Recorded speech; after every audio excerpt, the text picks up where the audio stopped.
So that's the last panel. Thanks to everyone for being here. I know it was you have busy schedules and it was pretty hard, actually.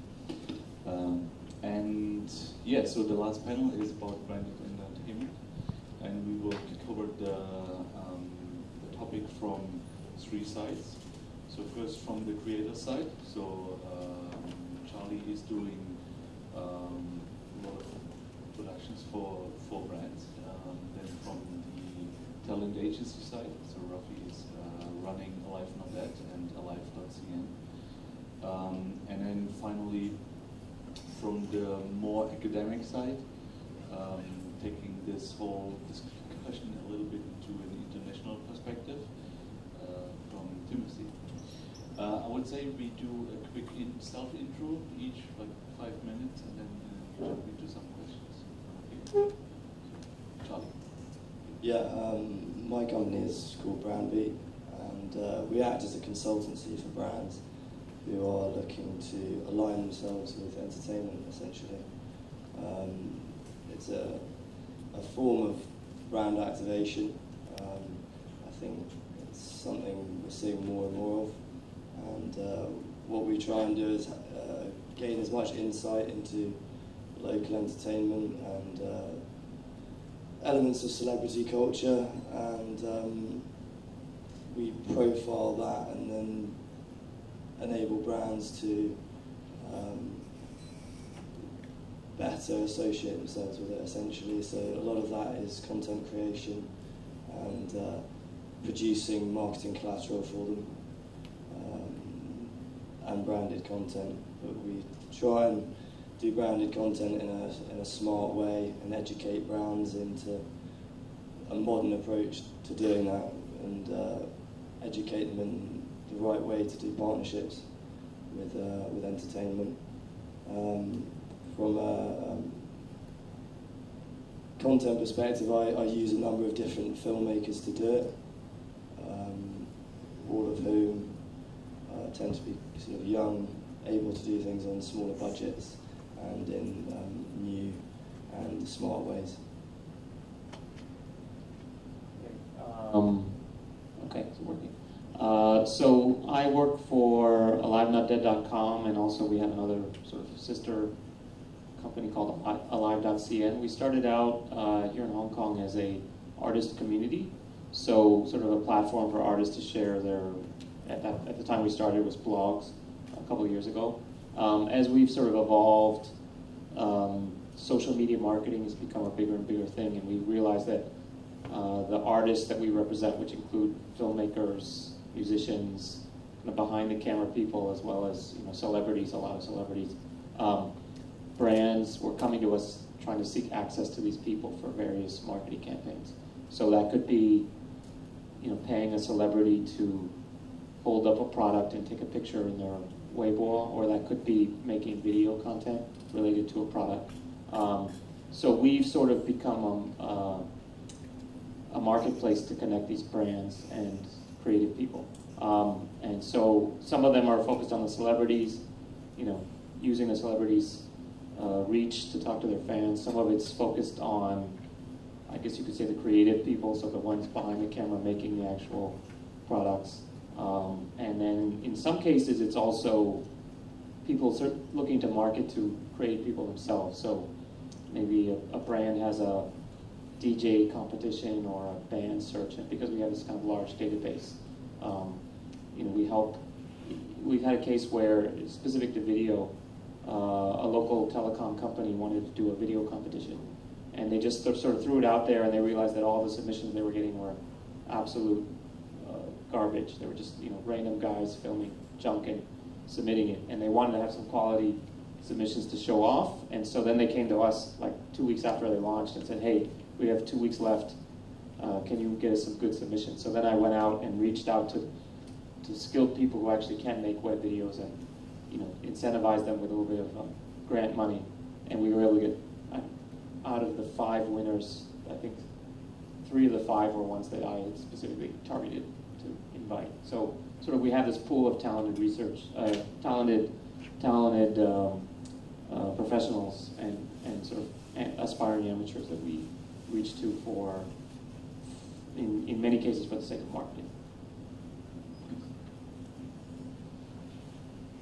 So yeah, Timothy, the question of this panel is how is the link between brands and content creators generating value?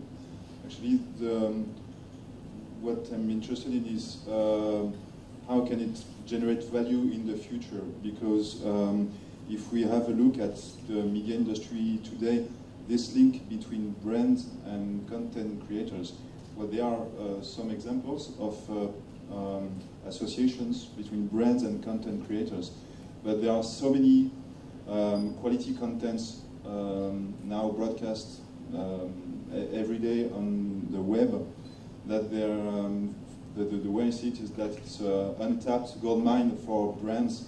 There are a lot of very talented creators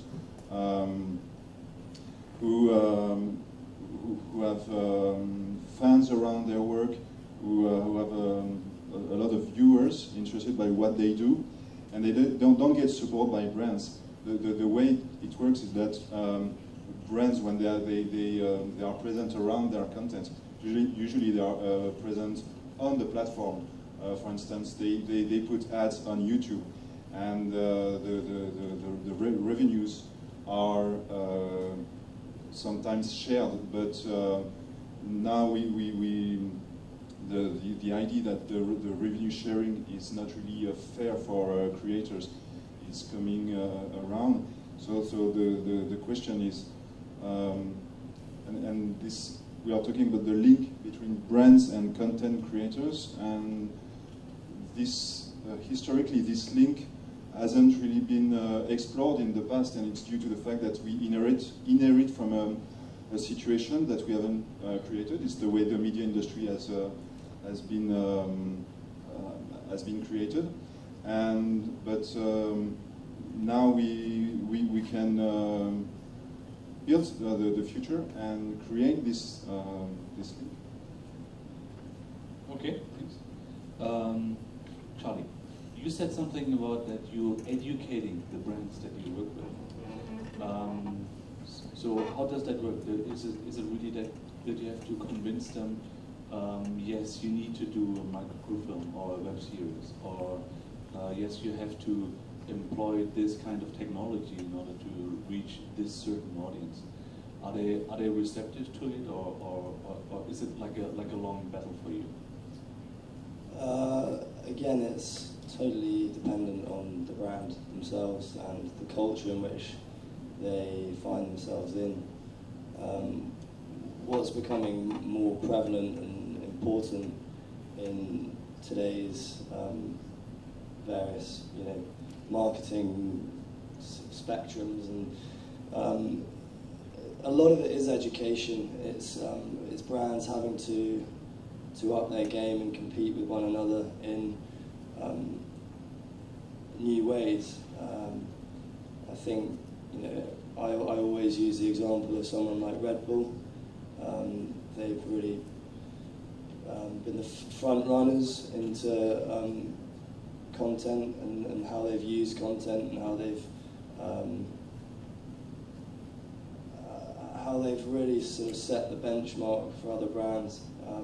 And I often use them as an example when I'm talking to brands about how they're going to strategize and use content in new ways. I think whatever strategy a brand employs and how I consult with them and advise them, it is a constant process of education for the brand, and it's something we try and do a lot of, is try and stay ahead of the game and see what's working. I think with things like microfilms and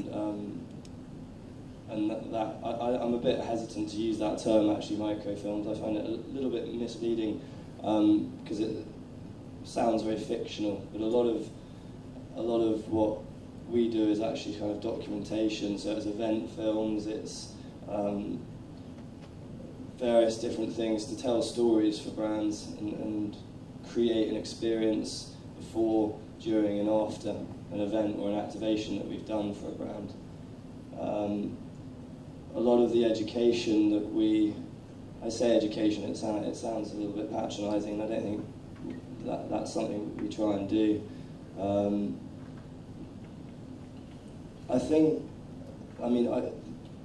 One thing we try and do is partnerships. I mean, that's a really key thing. So the brand themselves has to take an active role in the partnership. It can't be a case of sponsoring, as I said, we deal with entertainment properties. It can't be a case of just sponsoring an event and not actually actively wanting to engage the artists themselves from the branding point of view. Does that make sense? They have to understand what they're getting themselves into. So a lot of the education process is telling the brand how to engage with the artist. So rather than just giving them money, give them money that they're going to then go and spend on equipment, and then create some content of them using the equipment. Or, it's much more it's much more a partnership rather than just straight out giving them cash. Do you find that local brands are more receptive to that, or actually just only the international operating brands? I'd definitely say, from my experience, that the international brands have got a better handle on that. What would be great is if we saw some more of the global brand and content strategies being spread into Asia. Some of the big companies that we work with, they're not interested in what's going on in other territories because they're not in control of that market. What would be great is if there was a little bit more communication between different markets of the same brand. They've got, with alcohol brands, for example, they've got very fractured markets in terms of what they actually control, which is a shame from a music perspective, and using international artists, because you want to take those artists on tours, you want to do things that are sometimes much more effective when you've got a regional approach to it, rather than just a localized Hong Kong thing. Let's say you have a big international brand and they want to just localize the campaign that they're already running in the US here. Does it often happen? I mean, do you find yourself in a position where you are just sort of translator of what they have in the US and then just apply it to here? Or is there actually room for you to create something that goes a step further? That's a good question. What we do get asked to do a facilitating role, an extension of an existing strategy, a global sponsorship. And I think that's an important thing, but local insight for brands is the most important thing. And when they work and operate in markets such as Hong Kong, actually having a good understanding of the creative scene and what actually kids are engaging with, and we're in a privileged position now because we've got social media metrics that we can use. We can monitor how popular people are, we can work out which artists are popular and why. But yeah, it's really important for brands to, if they're going to do global sponsorships, to tap into local audiences and work out which things are popular and which aren't, and how people engage with stuff. I mean, a classic example is people engage with content here in different ways, whether it's on a tablet or a phone, much more than they do in other parts of the world. What was the project that you did where you thought that was utilizing a lot of really new, innovative ways to reach out to an audience? I mean, was there a certain project where you had specifically like a whole set of new things that you were putting in or created?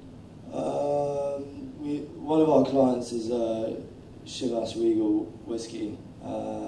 We did a number of things online with them. We created an event film, but rather than, I think the standardized event films are increasingly generic and uninteresting. So we created a viral to launch the campaign, which is called The Scene, and it was a fairly high budget, very high budget for a viral, and it was a really well shot and sort of thought out and high quality, lots of sort of kind of colour corrections, and it's sort of shot in black and white, but we picked out blue, which is the Chivas 18 colour. We then, for the event video, used the viral to navigate the event video. So it's basically tells the story of someone travelling to the party, and it's his big arrival at the party. And we cut up our original viral, which meant we got to save on costs, we got to save on the music licensing because we had it composed for the film. I thought that was a pretty clever way to do it. And we also just tried to make sure we got a lot of bang for our buck. So we created a competition around that viral. We picked out pieces from the viral, and they had Lewis Koo as the sort of celebrity guest, and we unveiled him at the party. So we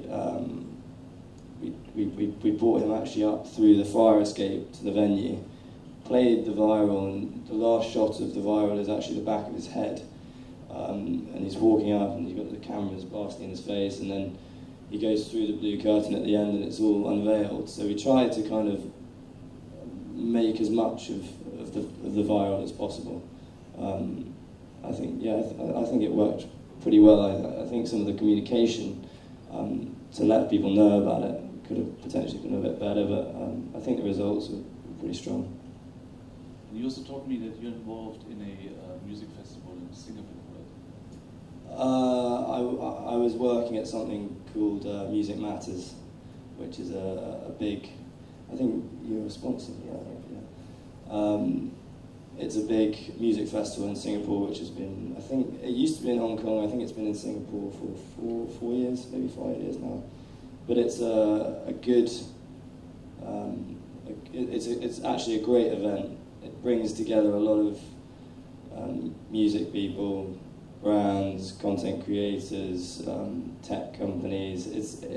It gets described as the sort of South by Southwest of Asia, and it has a live thing that runs along with it, and it's a good thing. It's a good thing. One thing I took away from that this year was, which I've done it 3 years now, and it's a good education, because you do get new and emerging sort of trends and technologies coming in that you otherwise might not have heard about. And they have things like the YouTube workshop and stuff, which for me was really interesting, and seeing how people are using things like Google Hangouts to engage with, bring artists closer to fans and stuff. I think it does make you quite positive about the space that we're in, because it's pretty cool. So it's a sort of media festival, actually, because it's not just focused on music. That's correct, yeah. It's actually got a digital matters element of it, which is a day, and then it's got 2 days of music. So how come you're a sponsor? We actually, the group that runs it actually is a Hong Kong-based one, and they did it in Hong Kong for a number of years until the Singapore Tourism Board basically stole it away by offering them more support. I think about 3 or 4 years ago they launched the live component of it, which was basically, when I haven't actually been in maybe 4 years since I haven't been in the Singapore edition, but the last Hong Kong one I went to, it was still very focused around the music industry, which is like the major labels, and they had these guys coming in from, Tokyo and from different, maybe Warner Music global A&R guys and stuff like that, and they would give talks about how to retain market share in a reduced CD sales kind of world and stuff like that. And I think, especially in the last couple of years, it's switched much more to how can we live in the present, which is iTunes and YouTube and other things like that, and they stopped focusing on these sort of dying industries. And a big part of it is they renamed it from Music Matters to now it's Digital Music Matters, I think, or Digital Media Matters, I think it's DMM. And then they actually have a sort of side component, which is Social Media Matters. So, we've been supportive of it from the artist side. Actually, they reached out to us in the beginning because they specifically wanted to bring in actual artists and content creators, not just a bunch of guys in suits talking about how they're making money off of artists, but actual real artists who were, trying to break the mold. And so in that respect, we've been supportive, and they've really, I think, taken it to the 21st century finally. Actually, Alive is, from my perspective, is in Hong Kong a really important part when it comes to microfilms, because you basically have created Hayward Mac as a microfilm constant in the city, and she's basically one of the biggest filmmakers or feature filmmakers that is constantly doing microfilms. Right? Can you talk a little bit about the so-called Hayward Mac effect? I definitely don't want to take credit for her because I think she's a local graduate. She was working in the film industry. She, was an acclaimed writer. Early on in her career, though, we did help her out. She was doing an indie film, and we sort of helped on the website. And since then, she's been one of the sort of directors in our community. Separate from us, she was doing some, like the popcorn one was actually not through us. But she had some good track record. She worked with, I think, 7-Eleven on their sort of web film campaign, and then also Popcorn, the mall in Tsim Quan O. And then I guess the part where I personally come in was we did a talk on microfilms at Social Media Week 2012, I guess it was, last fall. Yeah, and we invited her because she's obviously one of the best microfilm kind of people we know. It was her as the creator, and we also had someone from Ogilvy, China, speaking about the kind of films that he's funded. And ironically, like the very next week, we got one of our agency clients that we work with on some other brands said, oh, by the way, we also represent LG, and LG would like to work with her on a new microfilm series. So, and I think they weren't actually in the audience, but maybe they sort of saw it or someone passed it to them or whatever. But it was good for us because the connection was Alive, Hayward Mac, microfilm, here's a lot of money, go make it. And so we did this 3-part LG video, which you guys showed yesterday. And the cool thing with that was that it wasn't, or I guess the great thing about Hayward is that it doesn't look like a commercial when she's doing it. She's really like creating a story with sort of some emotional connection, which I think is why she's also an award-winning screenwriter. And then she can transfer that into, branded or paid content in a relatively soft sell kind of way. So in this case, the one you guys showed yesterday, it was this.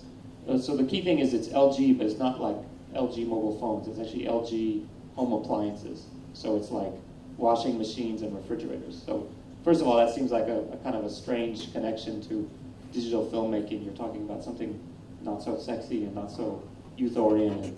But for whatever reason, they wanted to take a chance.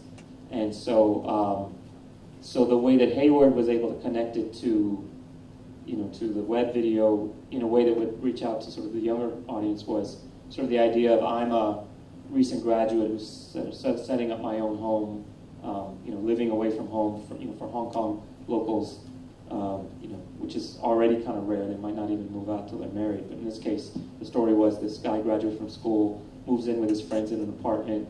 Of course, they go out and buy a washing machine and everything like that.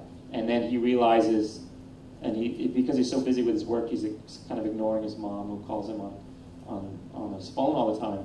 And then when he gets to try to do his laundry, he realizes how inept he is, and he thinks he's an adult, but really he realizes he still needs his mommy. And so it sort of then he calls up his mother, and he feels much more like, sorry, I've been ignoring you, et cetera, et cetera. So the cool thing is that it connects the brand and the emotion in a positive way, in a way that can somewhat appeal to, I guess, the target audience, which is sort of these 20-something professionals. So the result was pretty good, and I think everyone who watched it, even one of the issues, and I think you guys probably know too, is there's the issue of creating the content, and then there's what you do after you've created the content as far as marketing it and promoting it. What we found is that that's still an area which a lot of these guys need help on. So, someone will say, okay, I'll set aside, 500,000 or $1 million Hong Kong dollars to get this really, Louis Koo or someone, an award-winning filmmaker to create some content. And then they don't necessarily think about, okay, I need to spend another 200,000 or 300,000 on marketing this, so that my money is not sort of gone to waste because no one ever found out about it. So in the case of Hayward's one, I don't know of any money that he actually spent on marketing the thing, but despite that, actually had a relatively decent, number of views and stuff like that. That brings me actually to the next question. From your point of view, why why should a brand use a famous feature film director who's actually used to tell stories in 2 hours instead of a commercial director who's used to tell a story within 3 minutes, 5 minutes, or 90 seconds? Where are the advantages for the brand?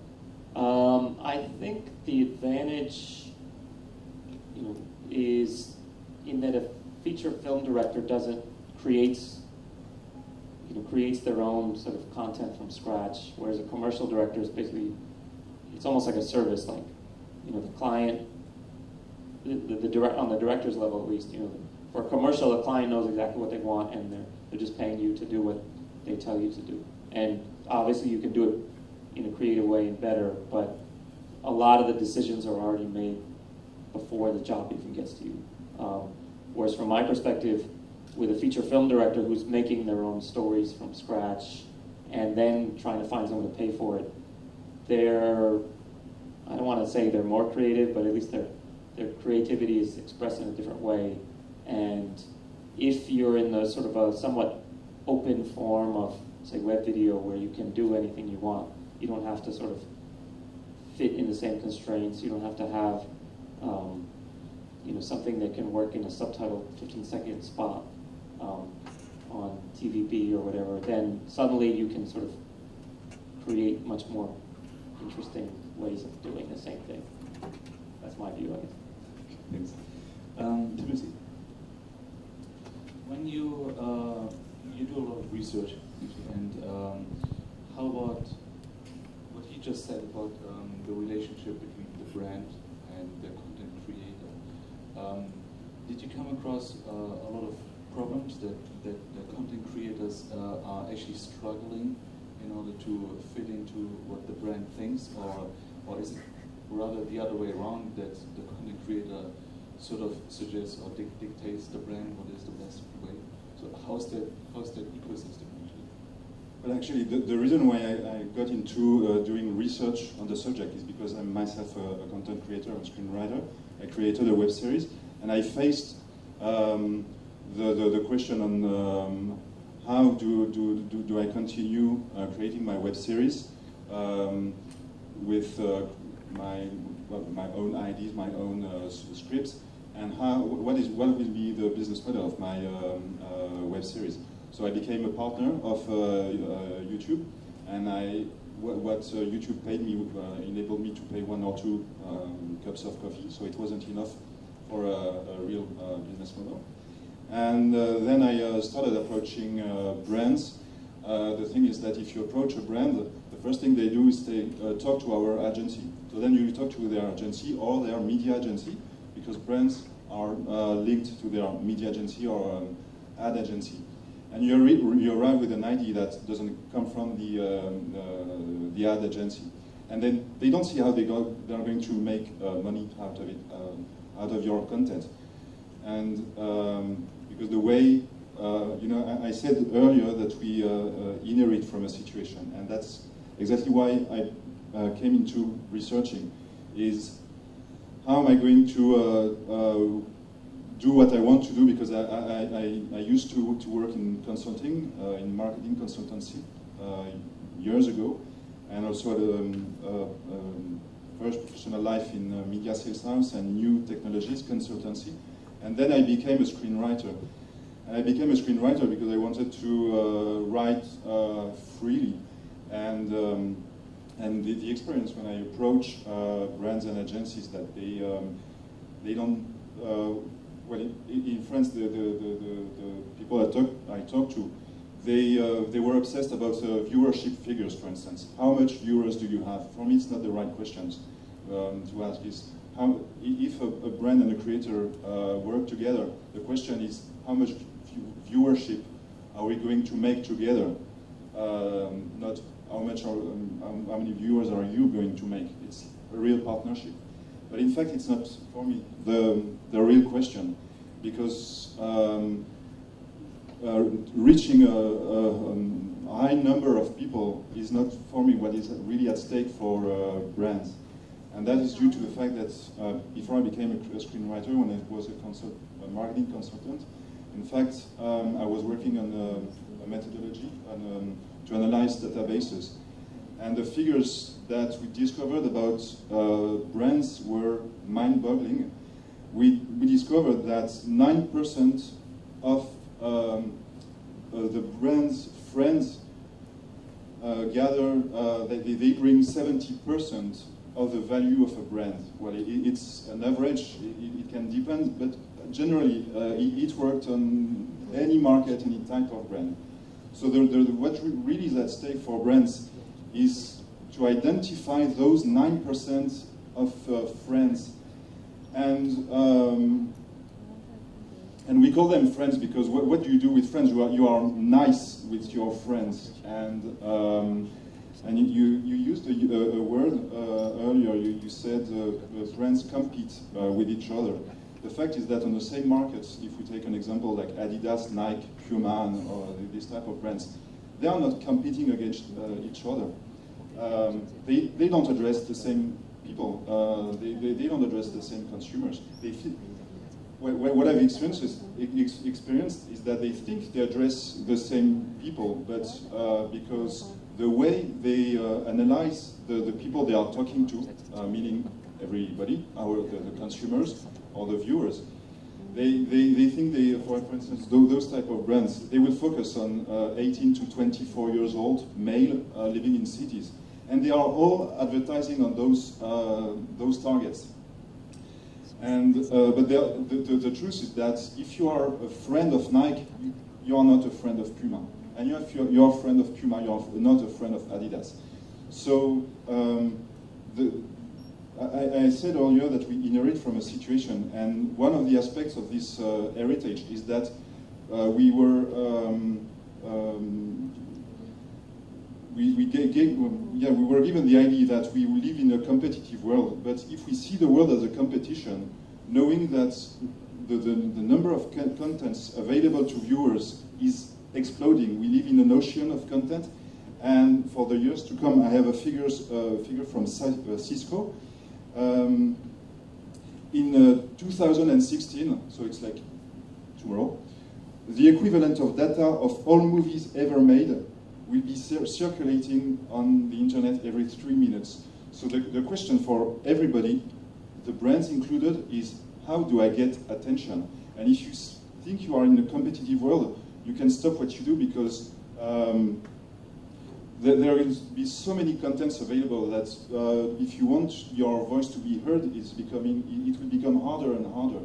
So, and we also inherit from the way that data are analyzed, and I addressed it rapidly. I could explain more.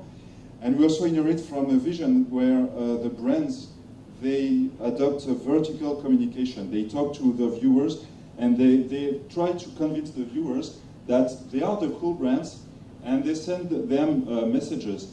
But the truth is that today, it doesn't work like that anymore. And that's what is sometimes scary for brands, is that the people who are in control are the consumers, are the viewers, and we live in a transparent world, whether we like it or not. When I think about the future, we can be scared about what's going to happen, but I prefer an attitude where we see facts and we really look at facts.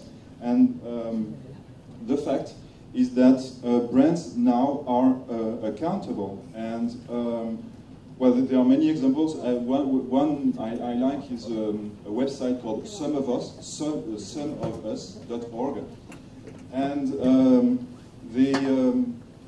they talk to hundreds of thousands of consumers about brands, about how Gap creates its products, and it's all transparent. And brands have no choice than being more and more respectful of the environment, of the consumers, and they have no choice than going into that direction. So what is at stake for them is to make friends sincerely with the consumers. And for me, one of the ways to make friends is to give them compelling content. And this compelling content is already available, and it's being created every day notably by web series creators, but not only by web series or composers, bands, documentary filmmakers.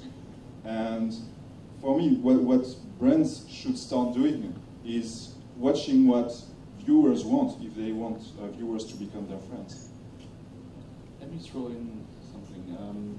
We talked about that in China a lot of brands use famous feature film directors, and that's basically a trend that already is catching up in the US, just with BlackBerry having Robert Rodriguez as their flagship filmmaker. But I haven't heard anything like that from Europe or France. So are there any projects existing in all Europe that do the same thing? Well, it's a good question because I've identified such approaches in the States, for instance. And the reason why, in Europe, to be frank, I know more the French market. And in the French market, but I think it's also a mindset in Europe. Brands are scared, agencies are scared to lose their clients because every 2 or 3 years there's a new competition between agencies and the brands are going to change their agency. So they are scared to lose their clients. The brands are scared due to the fact that marketing directors, they are scared to lose their job. So they don't want to make mistakes. So it's easier to do what has already been done in the past, rather than doing things totally differently. You know, I was talking to you about the methodology, the approach, and the figures that I was showing to brands really were mind-blowing. And I struggled when I was presenting those figures, telling them, you know, you are trying to talk to everybody. The thing is that among the people you are talking to, a lot of people don't want to hear about you. And by doing that, you are forgetting that there's a small amount of percentage of people who would like to listen to your message, but you are not really talking to them correctly because you are trying to talk to everybody.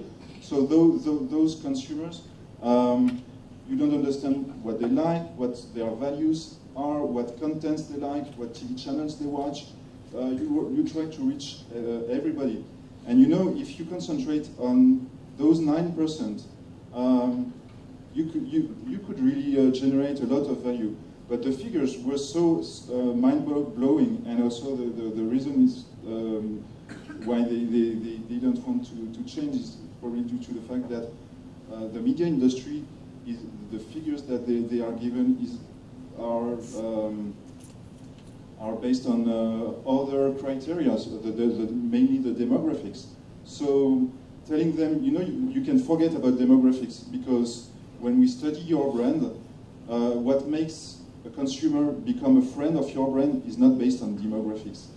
And it seems to be, for me, it seems to be common sense. Like when you are 24, you belong to the 18 to 24 years old category, and the year after you belong to another category, but you are the same person, and probably your values, the films you like, the contents you like are the same, but for the advertising industry, you are a totally different person.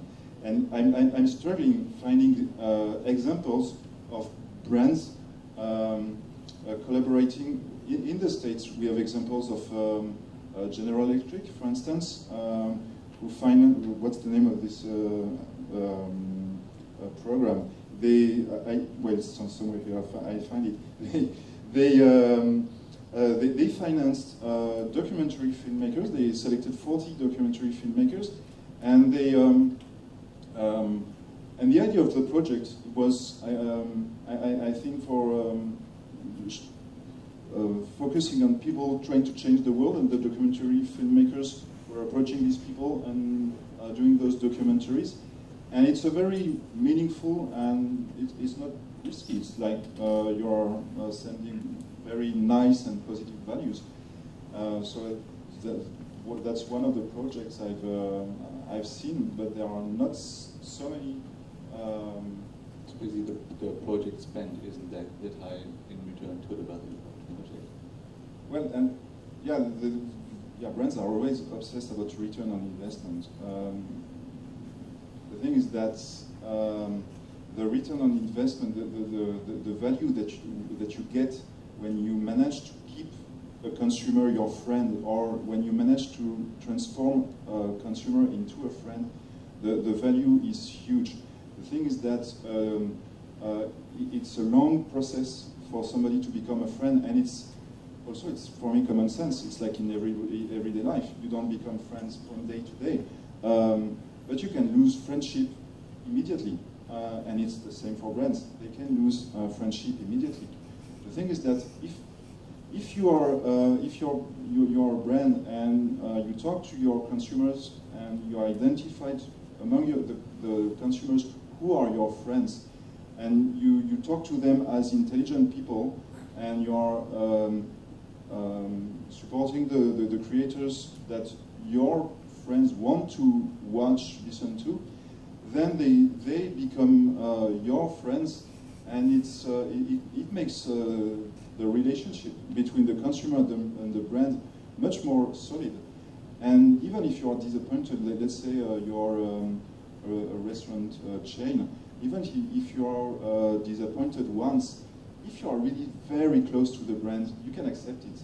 But if the relationship is not really that tight, then you'll never go back to that restaurant again. And I think that's what content creators can bring to brands, is the fact that the viewers, they are attached now to content creators, because the web enabled to create a direct relationship between content creators and the viewers.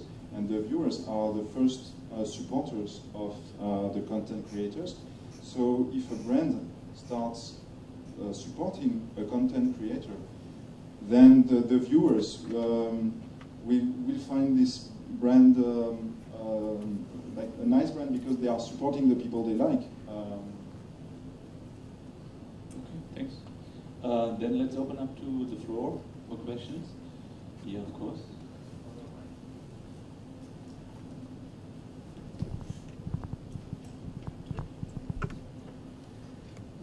I have a question for all three of the panelists.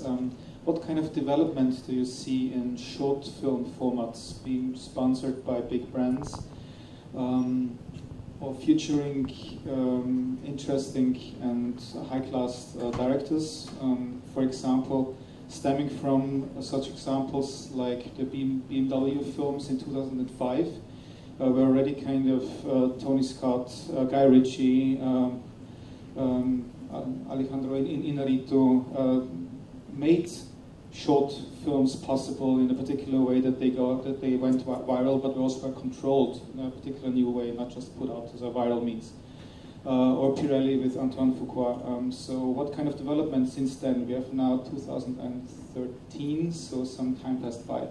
What do you reckon happened, or what will be the progression in it?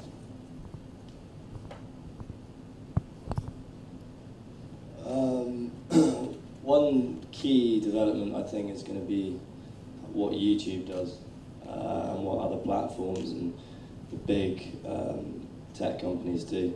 I think how brands are going to utilise those platforms is interesting. Tim's saying you're a YouTube partner. What you can get from YouTube now is mind-blowing, I think, from where we were 2 years ago. You can now embed and do captioning and all sorts of things, which gives the user ultimately a very different experience. You're interacting with the content in a new way. One big development, I think, is being able to click on a part of the film, and then that can take you out of YouTube to another destination, another site, so you can buy the product. So now you can watch a film, you can not even pause it, you can just click on someone's jumper and you can then go and buy it. I think that itself is a massive development. Both from, it's great for brands, it's great for consumers, and I think people will, film directors or filmmakers will start tailoring their content for doing exactly that, to generate sales and click-throughs directly from their films. Yeah, well, that's an approach, but I don't believe that content is meant to drive sales. Like I found the name of the program by GE. It's called Short Film Big Ideas. 33-minute stories about innovative people who are reshaping the world. The thing is that what creators can bring to brands, instead of driving them to... A few years ago, I was approached by a mobile operator in France, and they wanted to organize a competition between my web series and another web series. Well, in fact, I discovered that the other web series in competition was their agency web series, but they didn't tell me. And we won the contest, and it was a pity for them. And so they invented a reason saying that, in fact, the other web series had won the contest. And the guy explained to me, we created this contest because we want to sell more subscriptions to our mobile operator. And I said, well, it's not the goal of content or stories. Viewers watch stories not because they might buy a product after that. They watch the story because they like the characters and they like the story. And so I think we still have a lot of new ways to invent meaningful ways for brands to be associated to a creator's work. And the proposals, they must come from the creators themselves, because but brands, I think, must be ready to listen, because the creators can really be their allies, because brands are bound to become media brands. We know that some brands will have their own channel on connected TV. They will need content, and they will need interesting content. They share the same media spaces. They have Twitter accounts such as other brands, such as media, such as the creators themselves, the consumers. And so I think it's more a matter of having an ecosystem approach and knowing who identify who are your allies, and among those allies, some content creators can be allies of your brand, and for them to be allies of your brand, they must be proud of what they have created with your brand. Let's say you're a film director and you have 10,000 followers on Twitter. You will tweet about what you've done, the film you've done with a brand, not, I wouldn't say for a brand, but with a brand. You will tweet about it, you will talk about it if you are proud of it. Sometimes I've worked for brands and nobody knows about it because I've seen the results and I don't want my name to be associated by what I saw. And for content creators to be allies to brands must be prepared to create a situation where the creator is going to be proud of the content. Just to follow on, I think both the points were very good. I have sort of some experience on both sides. As far as like pride versus shame of association, we work with a lot of indie filmmakers, so now he's actually quite huge, but 6 years ago when we started Alive Not Dead, we worked with Justin Lin, who's the Fast and Furious movie guy. He had done, I think, maybe 1 or 2 feature films, but he was still primarily like an Asian American indie filmmaker, and we worked with him on a film called Finishing the Game, which was sort of I guess it was his probably second or third indie feature film. He had done, I think, maybe Annapolis or one other like Hollywood film, and he did this in his sort of spare time. And what we saw was, if it's a director doing a passion project, term of passion project, like they will go to the ends of the earth and they will shill for it till their last breath, and they will thank anyone and everyone who put in a minute of their extra time or $1 of effort. And you know, he might be just as proud of Fast and Furious 6, but he's definitely not spending his own personal social capital in the same way. And so whenever you sort of have a choice as a brand, I would always go for like sort of joining the team to support this dream versus, you know, okay, I want to get my brand message and parts across, so I'm going to throw some money at this guy and have him do a job for me. So definitely how they share and how sort of passionate they are comes across in the difference, you know, between those types of work. Similarly, as far as premium content, we have a lot of channels saying to us, you know, like, okay, now I have this big Weibo fan base or Twitter fan base. Now I have to actually fill this channel up. And so one of the things when we get celebrities involved is we're like, okay, if you give your mobile phone to 10 different celebrities and they're taking pictures and talking about your product, if for no other reason, you're at least the value you're getting from that is now you have premium content to put on your own channel. So maybe they'll tweet a picture of them with your new product on, and even if none of their fans talk about it, you can at least retweet that to your own fan base and say, you know, so that your own channel's not empty. That's the sort of the double-edged sword of having all this corporate social media, is if you don't have something to put in there, it's actually worse than not having it at all. So, you know, one of the things the selling points we tell to our clients is, okay, not only will this guy push it to his fan base, but now you have something worthwhile to share to your fan base, right? And as far as YouTube goes, I totally agree. It's a game changer, and we've had a lot of artists coming up to us, and it's actually a new area we're going into. I was just telling Marco earlier, into getting more of these artists into this YouTube ecosphere where there's totally new monetization things. I think going back to the original question, as far as like premium directors or sort of top flight directors versus, like, I think they will be the last people, you know, or most of them will be the last people to get on YouTube, because they have, you know, they're already making money from real work. They're not the kind that will hustle and put themselves out there and do a weekly, you know, web video show, because I have people coming up to me saying, I want to do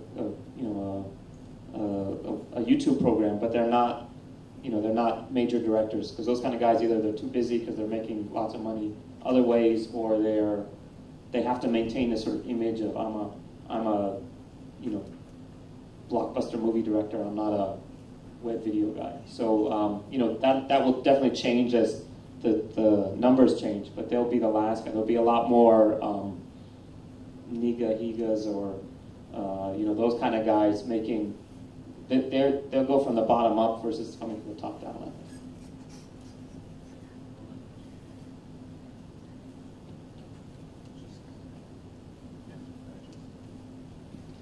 A short question, because we were discussing that this issue is about why the brands are using like the stars. What I think is like, well, based on my experience, because I was working in marketing before, they're trying to use the stars as a kind of security.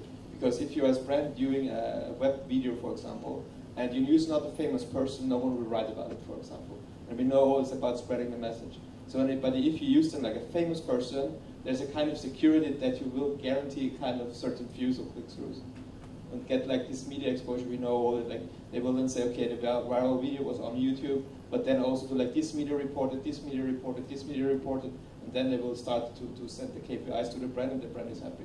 So what I think, or what was the experience, because I was doing was video seeding, and was there always like, okay, we need a kind of a hook, and it was then they were taking a star to get the hook basically done, which is then much easier as well if you want to spread the message. The question is, does it create value for the brand? It's not because your brand is seen a lot that people will like your brand, yeah, you know, the view. It's not because you have a lot of viewers that and you see. I'm sure if you think about brands that you don't like, everybody has brands that we love, and some brands that we like, some brands that we don't like, and some brands that we hate. Think about a brand that you really don't like. How many times have you seen ads of this company knowing that you will never buy their products? So yeah, sure, they can be associated to famous people, but for you as a consumer, will it make you change your mind about the brand if you are not a friend of this brand? In this perception, I think it was like not, but the problem is, or the reality is, if an agency is conducting a viral whatever, they always want to have a secure number of views, whatever. So it's like basically it's the main issue is like they give you some ideas what they wanted, then they come back. Like we did like one for IKEA, and it was like this was going unexpectedly viral. But the problem was 90% of the views haven't happened in Austria. So it was basically then there were white people in Germany, and then they were starting internal. The agency was saying, "Oh, I don't want to spend my time that the guys in Germany, because the same language, get the benefits from us," which was very interesting. And this is always what I'm saying to them: it's so hard to do like localization viral video seeding, because the problem is viral is not working like this. I cannot control who will share it, and if it's working, it's working. So it's the end is always like in Austria, it's like a certain number they want to achieve, and that's the budget, and then you have to try to do it. And I think it can be meaningful to work with a famous person. The question for brand to ask itself is this famous person an ally of my brand? Does it really bring value to my brand? And they might, with such a way of seeing things, they might identify less known artists that will bring much more value to their brand. And if we start looking, well, having an ecosystem approach, then we can start, brands can start thinking that they can have allies, well, different brands can be allies together. I have an example with Levi's and Sony, which have created Hit Record, which is an open collaborative production company. They are not in the same business. Levi's and Sony don't consider themselves as competitors. And they've created Hit Record together. And we could do the same around content. And because usually what happens with the relationship between brands and creators is that it can be the brand pitching what they want from the creator, or it can be the creator approaching a brand to get financed. But actually, when we look at soccer, for example, you have different brands around the same team. Why couldn't couldn't it be the same around web series or audiovisual formats? You could have it's the same in TV, except that the brands associated to content are not associated meaningfully, because in the sense that it's an intrusion inside the program. It's not, and it's also the same repetitive message all the time. Whereas if we adopt an ecosystem approach, then you can consider centering everything around the audiovisual format, the film or the web series, and then seeing who can be can bring value around this this format, and which brands, which broadcasters, what can be the different partners around this format. And that would also, I think it could be really valuable for brands, and then the costs also are shared among different partners, so it becomes more accessible to brands. Can I just add real quick, since we specifically work with celebrities, we have a lot of experience in this area. First of all, there's some specific cultural things as far as differences between the West and Asia. I don't remember the exact source of the research, but we looked into this, and in Asia, something like Japan, for example, something like 75% of all marketing campaigns have a celebrity component to them. So in China, it's maybe even worse, or higher, I should say, not worse. The problem in China is that it's all concentrated on the same, what we would consider like A-level celebrities. So we call it like the Jay Chou effect. So Jay Chou was the guy in Green Hornet. He's a big Taiwanese singer, very big in China. You could literally, every product category, you know, mobile phone, food product, car, etc. He has one brand in almost every one. He's literally endorsing like 15 things at a time. The problem is that you have Jay Chou, you have like Jolene Tsai, you have maybe 5 or 6 other guys, and they're capturing like 80 or 90% of all the major brand endorsements. So the danger is that you have this sort of fatigue setting where you're like, oh God, I have to look at Jay Chou's face, you know, every time I open a can of Sprite, and every time I, you know, go in the subway, it's on 2 different things in the same subway car and stuff like that. But the thing is, it's because it's what works, and it's what the bosses expect, and it's what delivers the numbers. I mean, if nothing else, from our social media side, not necessarily brand and content side, but from the social media marketing side, Jay Chou, for example, has, I don't know, 10 million Weibo fans, which means if you put into his contract that he has to share that commercial, you know you're going to get 1 million views no matter what. So at that point, it doesn't matter how unviral your product is, you get the views that you promised, and exactly. So the danger, I mean, there's ways of using that in a you know, yeah, you're hedging your bets, but you're also sort of maybe showing a new product to Jay Chou's fans that they haven't expected, and maybe it becomes viral, especially if you can challenge the artist and the managers to try something new, like, okay, maybe Jay Chou is not Superman, he's, you know, a sensitive guy who needs to use Kleenex to wipe his tears or something, you know, maybe that would actually still become a viral hit and have a celebrity. But of course, 90% of the, and a lot of the celebrities would never want to challenge themselves that much. Like, I've actually, because we deal with some of the major celebrities in China, they actually have said, you know, maybe disparagingly about each other, like they treat each other like they're their own brand.